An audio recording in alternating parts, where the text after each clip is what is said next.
All right. How drink a masa? Yanko na time reko. Okay. It's those listen and a chassis from the Italian Serie A. A honor, a team I friend or AC Milan. On that first on the league table. Almost na few no match a team Fiorentina. I say almost no boom.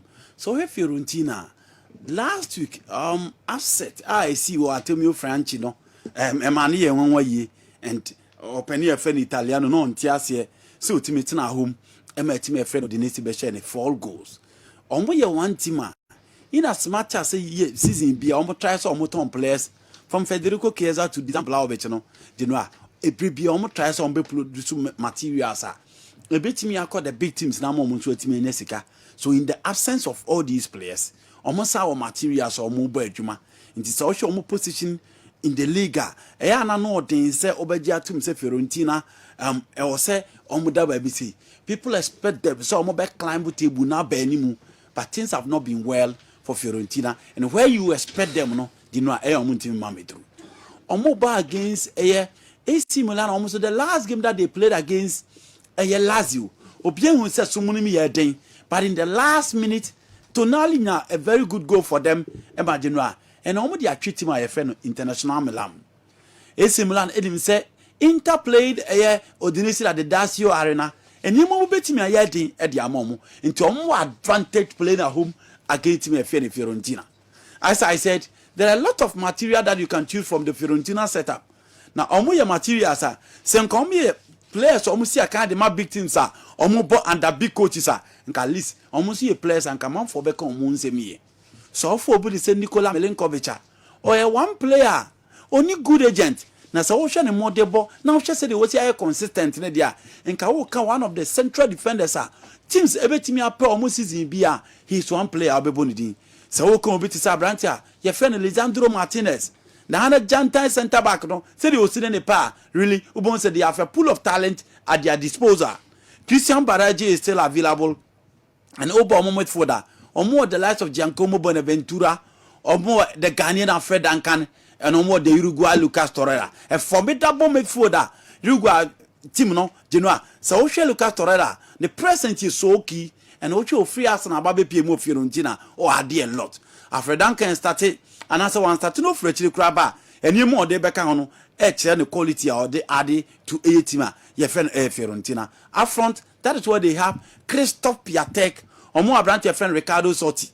But a human in ano everybody how to stop the Milan midfield and how to stop the Milan attack.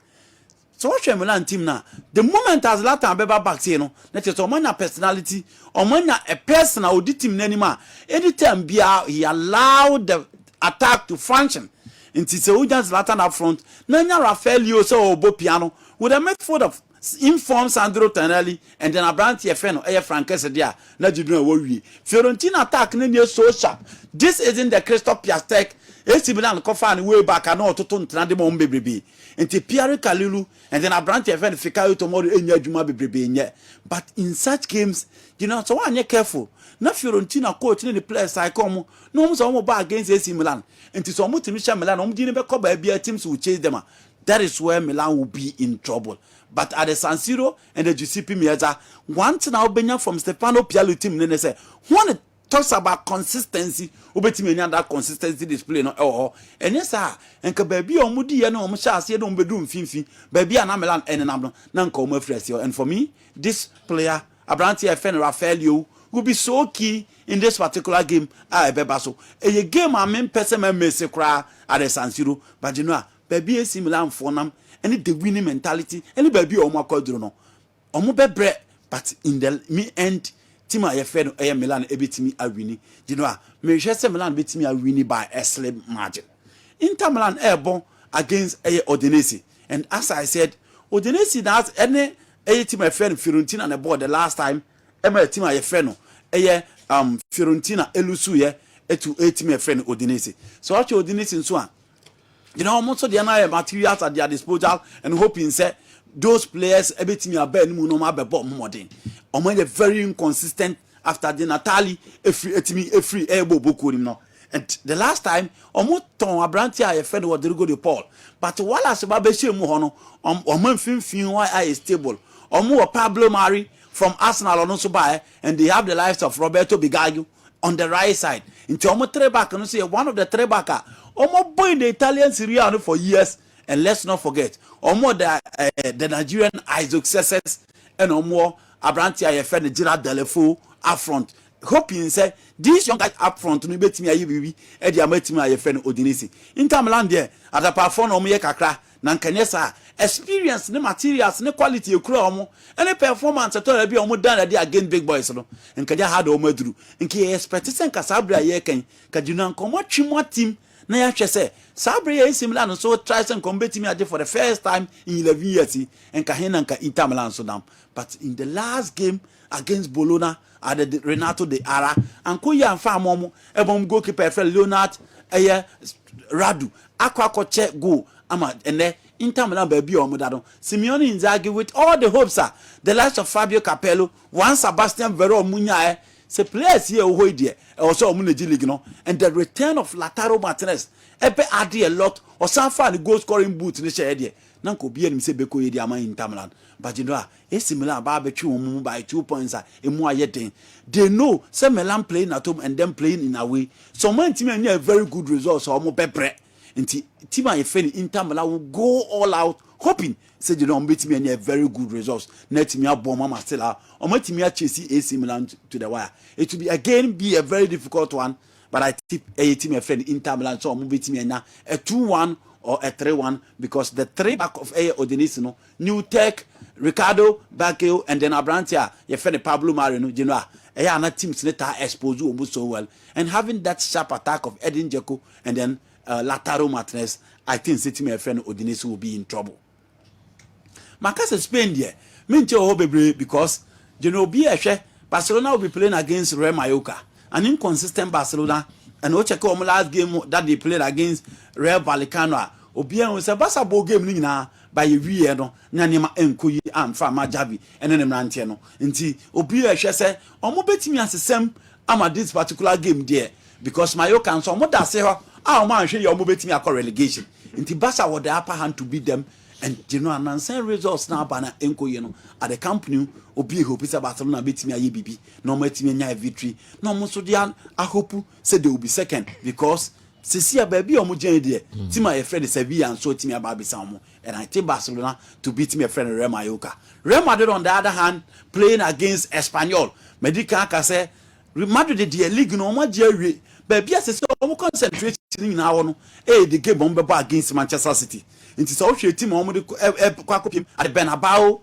against Espanyol makasa omo central defenders ni nyina age no a man hu obi a nti it's likely say Jesus Valero any Abrante fan Jela with Dani Carvajal having Ferland Mendy and a midfield of Casemiro Beba back because Omobenya to be fit in the game against Espanyol before Manchester City game no so etimi abaso nti ono Beba abebo their pair match fitness Federico Valverde Eduardo Camavinga and all those guys will be present with Vinicius Junior Rodrigo de Goes and Karim Benzema. Carlo Ancelotti would that believe when say Benzema will be on time prepare Vinicius will be on time prepare into a moment the chance to play no more clench title in the last minute you know against Manchester City they can still play Espanyol I don't think they will put so much threat omo the better team my friend Real Madrid so okay last season omo ha Madrid ye pa at the Stadio Cornell de Prat but this time it is the Bernabeu and I don't think Espanyol have got enough materials omo de bekwa ko Real Madrid in their quest to win the league and create the title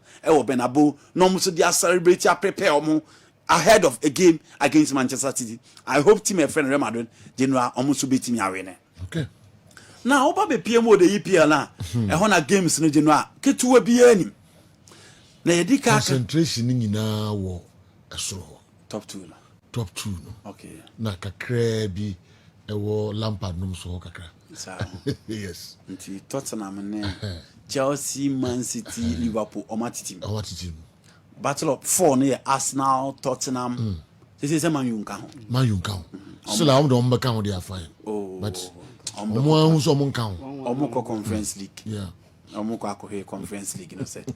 Ombetimi akwa mane matimi akoya. Awade na was there. No kind. Position is Omoko Europa na conference league. 7 there. Almost position is I think United sees. Six. Oh, say Omoko Europa in a conference league. You know how matches no. Man you abo match che obi a o. And how you know the check it. Yeah. Omabo match che obi a 35. Na teams na about 33 right. 34. Yes. You know I imagine. Well, Europa conference, a no more play. Oh, yeah, my go conference, mama, you conference there. Okay. Yeah. And yet, you know, 1 to 2 near me, yeah, that's where we are no more can and wow. Yeah. Nobody thought AC Milan would be in the group of Porto, Atletico Madrid, Liverpool, and they will be last. Nobody thought Barcelona will go to Europa. Now, Martina home, I'm a Frankfurt, Ababesha. That is football. It is a 1 to 2 near me, yeah. Obekaseo.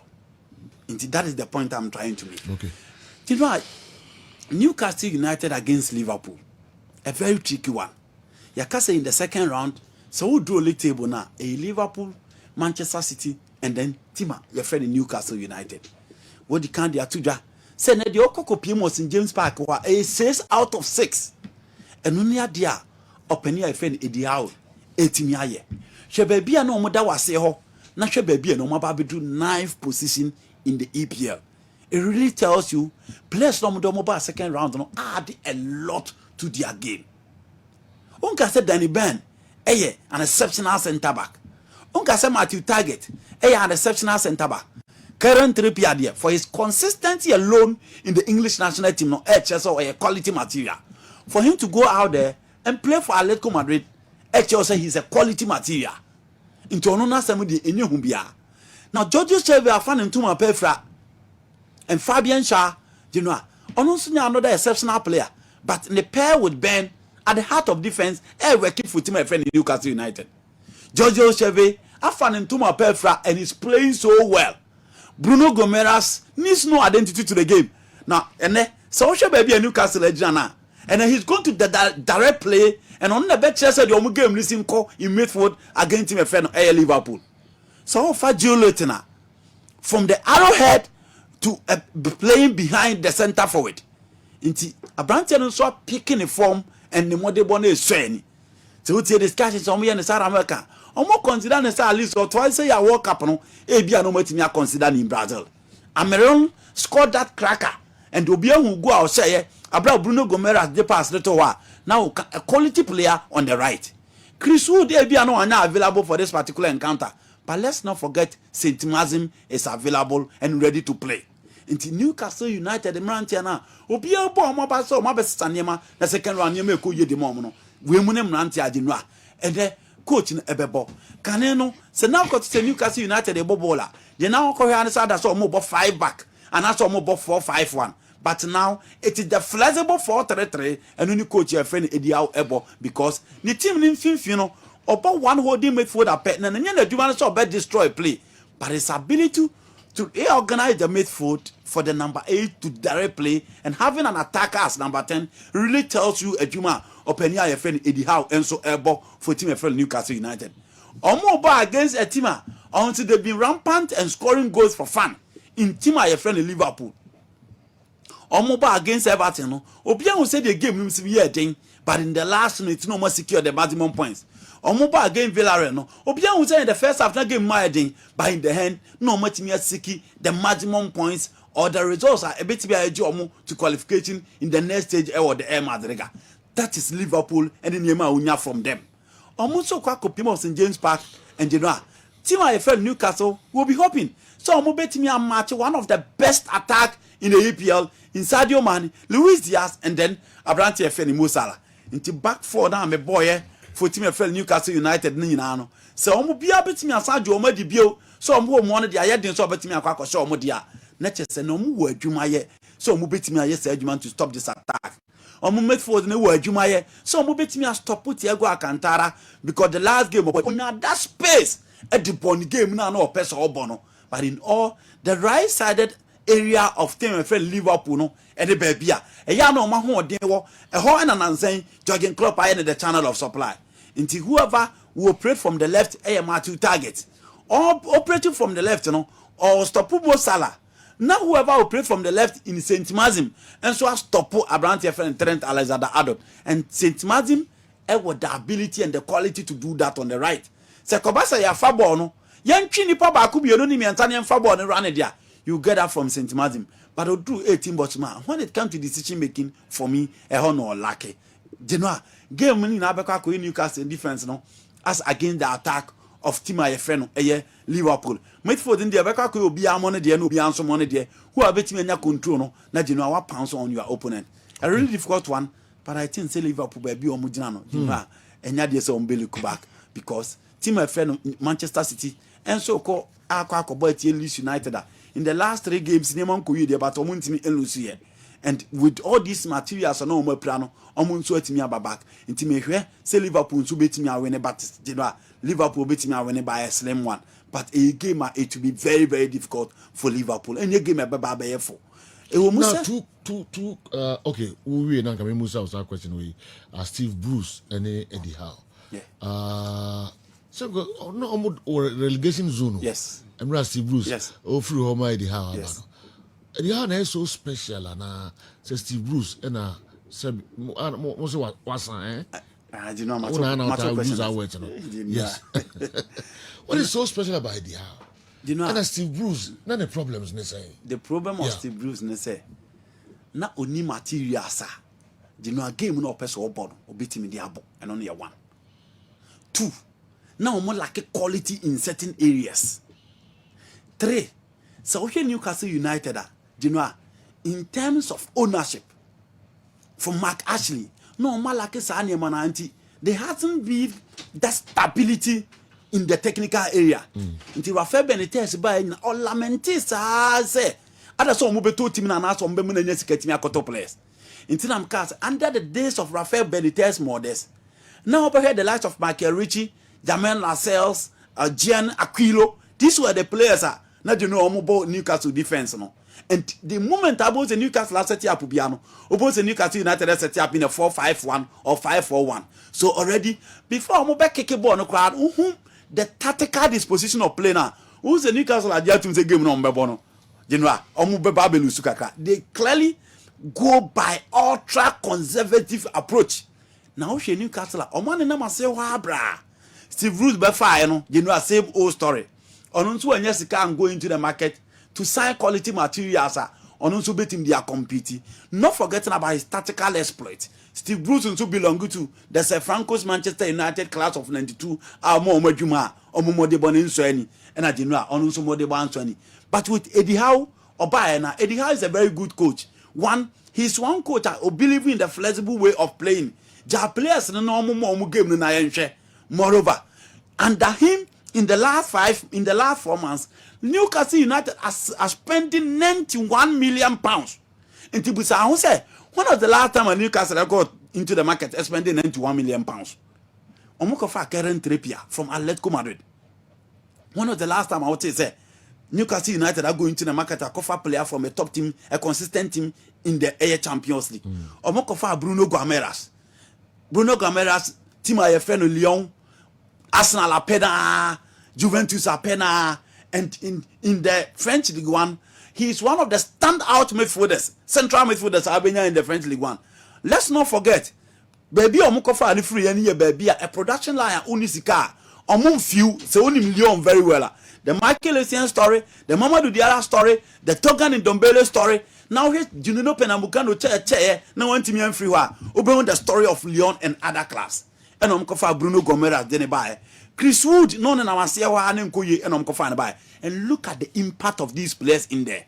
Kerm Trippier and Montebon almost were pra, but Omar had the impact. She Matthew Target from Aston Villa Bayern, she the impact. She Danny Ben from Brighton Bayern, she the impact. And Bruno Guimaraes. The first game, on your goals, the first game was a goal, and he has scored 4 goals, assisting 3.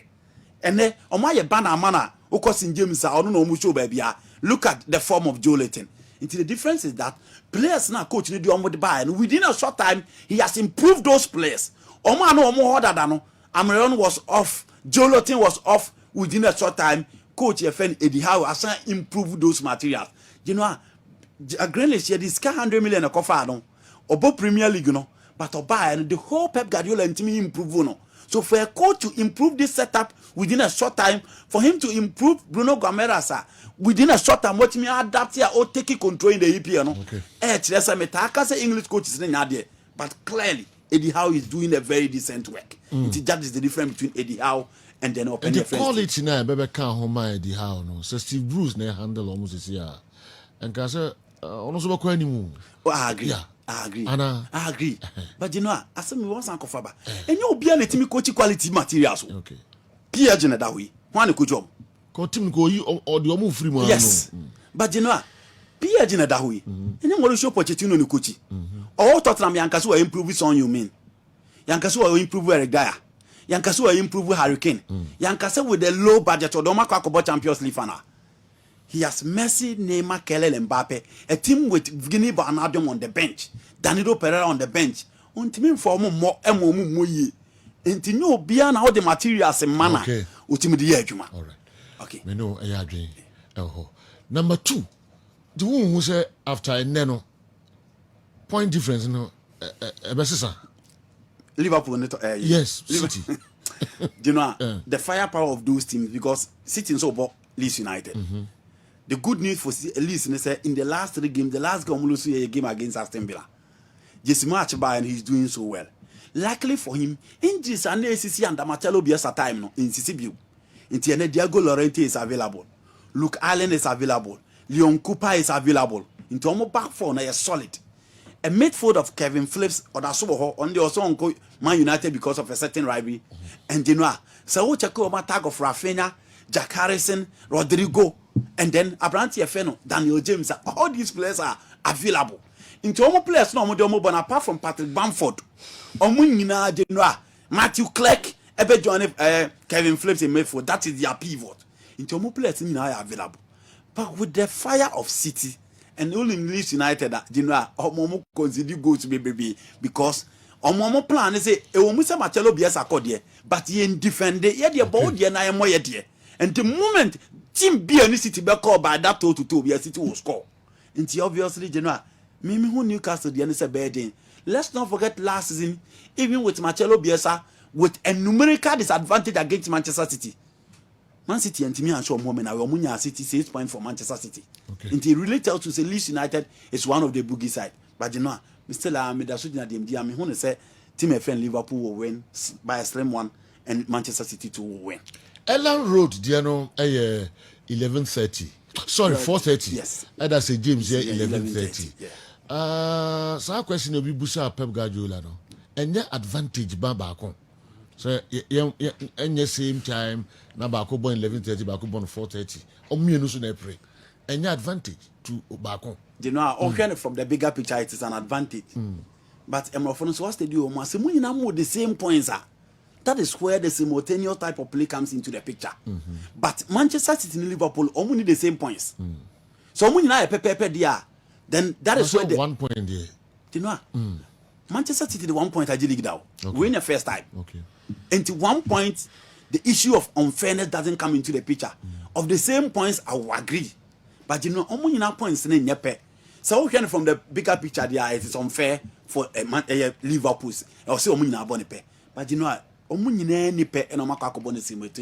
it's an advantage for City, and you know, Obiabe expects but what can you see? That is the plan of the English game. All right. You see, Sergio, I think say any issue of points difference, but the issue of fixtures at all. Premier League, you know, standard name run say final day, you know, before the final day, Obi Buji Obi, and Tiemfaho say points difference here na enyepe. We are doing this is 34th week. In other words, so about 33 games each. Inti as a trend say I got about 5 more games to go. I just said through final day. Into where you disadvantage man. That is the fixture so my area too. Go Ghana the no crowd no. Among fashion say can say the same time. Start times no start time no say about the same time. I said yeah, advantage man kofo faso the area kofo betting match fixing there in the same time blah in same baby. Yes, so Sunday man as well. And here you started from March day 1. You make us see a money in our paper. Okay. Because I see oh. I shall see a few advantage be our advantage from day 1 at Chilbina. The only problem here, it drew higher and I say drew a query now. Ubia who baby Ubiada, we hear points, in tricks, Nessania, Bemuno. But I don't think, say, especially the 4 teams they involved in this weekend, no. Many shows will be a reason to do will be favor. Okay. What I say, Newcastle, no, the home invincibility, no, or person intact. Georgian Klopp in Liverpool, who Newcastle for mobile. All right. In the same way, Man City who leads mobile. Okay. In TND, say you. Okay. Andy. It looks like 3 points for City and draw at St. James. Oh, Sarah, who? Yes, I know. Oh, okay. So then they move no. St. Let's say move train. Eddin Zombi lose. Yeah. Draw at St. James Park. Victory at Elland Road for Manchester City. Okay. Oh yeah, other games now, Kakrebi. Okay, Chelsea near Everton. Okay. You know, I'm beginning to feel for Lampard. But Chelsea for Munya Butreka class. Yeah. Lampard, your legend. Yeah. More canetico. Asamne di yo. Edenako relegation. Near Casa Chelsea legend. Yet me say Manchester United. Nanka emu train ka. She say 6 o. U drop 1 sisi aka 3. Arsenal to West Ham. Arsenal so the I'm about West Ham. I had you. But Samoko ka Frank Lampard etikwa. You know, club legend pa. Never been a human there's a club on your own. No. You know, platform no me dey Lampard no. You know, Eden, but all the materials and also why you matter baby woduri. So we players whatever tina. You know, wasn't go you matter baby or dear duri. So we lose against the big guys. So we Everton in Man City. I don't remember that game. We Everton against Man United. Game you know ball on boy no mo ko sia Burnley mu omu ntimi no mo ma it is funny and interesting. Against United no mo ka mo sisi su no mo yiyire omu ho Chelsea for nkonko against Man City nyame nko in the last minute energy team e friend Man City omu ntimi awene. So when you have these players and they are ready to play against these big guys e dey ni see omu kwan say omu bobo against Burnley and all those clubs no omu ni say Alice ka yere mi na ba e ko omu fa so consider nka so beti Simokoma ba at least nko beti na bibi kakra but you know still I'm working for them mfimfin ya na obehu Donny van der Beek the next day obehu Diokori the next day obehu Alan the next day obehu Fabian Def ni nyina nko ye mfa mom obetimi hu Alexi Wobi obetimi hu Demara Gray obetimi hu Andy Townsend obetimi hu Kabe Lewin still and working for team your friend Everton and so what check Chelsea ja inconsistency nso achase na nsan nti o wa no mama hand excellent game. The next game almost a game one more but na ABB and only at the Chelsea so Eddie Rem. But at a good impact Everton be person mo betimi ABB. At Chelsea so sure much say West Ham United in form and they are playing against Arsenal without their first choice centre backs. Angelo Bona, Issa Diop and Credos Benya red card against a team friend Chelsea. Inti ene omo po omo mpeu Ben Johnson mo and Kazuma Beba back with Aaron Criswell, a left back, and a Beba Johnny Amo about 3 back for team friend West Ham with Atam Suaku and then Vladimir Kafel operating from the wing backs. Into West Ham so team it's not in good shape and they are not having their key materials at the back. Into that's our advantage playing against West Ham. And no more Chelsea Sonia Mankoya. Chelsea omobe close to now man 3 points. A lot of games to play for. And you know, any my bad dicey for Chelsea. Right. But I'm feeling for Lampard. Me yes so Chelsea be who I think Chelsea will beat Everton, and I'm also expecting Arsenal to beat my friend West Ham United. Jurgen Klopp cannot understand the scheduling of Liverpool's 12:30 match at Newcastle after big midweek clash.